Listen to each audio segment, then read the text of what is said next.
for today, lumpia. Ayan. So, yung ingredients natin, giniling na baboy, repolyo, carrots, sayote, at Baguio beans. Ginisa ko lang po yan.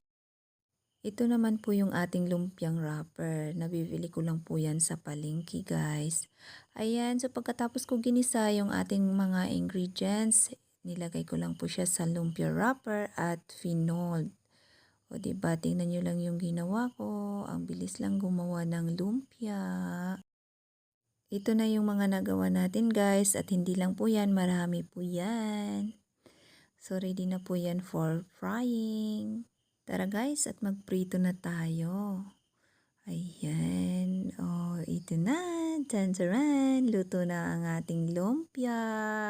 O, diba? Masarap siya guys at malutong.